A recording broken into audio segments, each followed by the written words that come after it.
আসসালামু আলাইকুম। কথায় রয়েছে ক্ষমতা কখনোই চিরস্থায়ী হয় না, জুলুমকারে কখনোই বাঁচতে পারে না।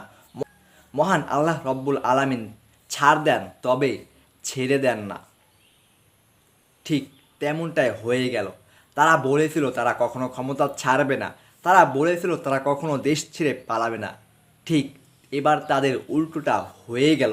তার উল্টোটা দেশের জনগণ দেখে ফেলল। তারা ক্ষমতাও ছাড়ল, দেশ থেকেও পালিয়ে গেল একেবারে কাপুরুষের মতো। কি দরকার ছিল এটার?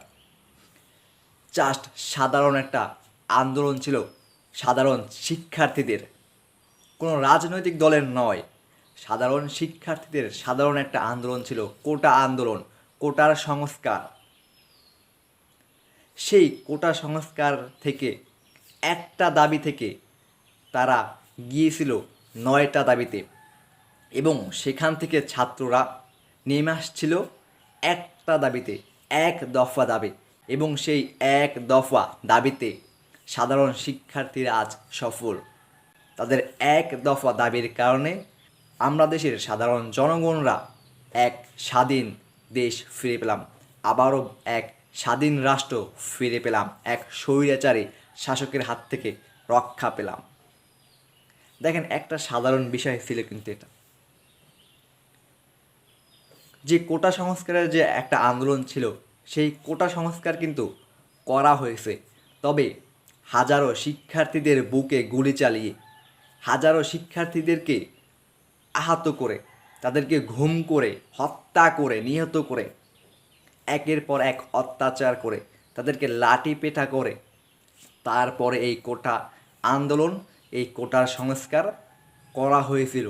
কি দরকার ছিল? প্রথমে যদি মেনে নেওয়া হতো এই কোটার সংস্কার, এই কোটা আন্দোলন, তাহলে কি আর এত বড় একটা দুর্ঘটনা ঘটে যেত?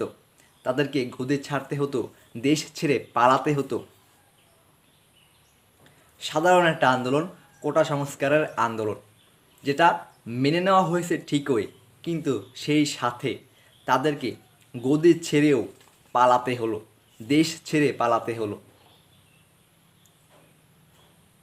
কি দরকার ছিল তখন ছাত্রলীগকে মাঠে নামিয়ে দেওয়ার, পুলিশদেরকে গুলি চালানোর নির্দেশ দেওয়ার?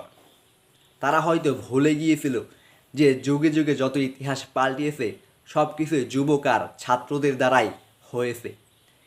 এই যে আমাদের মাতৃভাষা বাংলা, এটাও এই ছাত্রদের কারণেই, ছাত্র আন্দোলনের কারণেই 1952 সালে আমরা এই মাতৃভাষাটা বাংলা পেয়েছিলাম। হয়তো এই অত্যাচারী, স্বৈরাচারী, ক্ষমতাশীল শাসকরা সেটা ভুলে গিয়েছিল 1952 সালের কথা।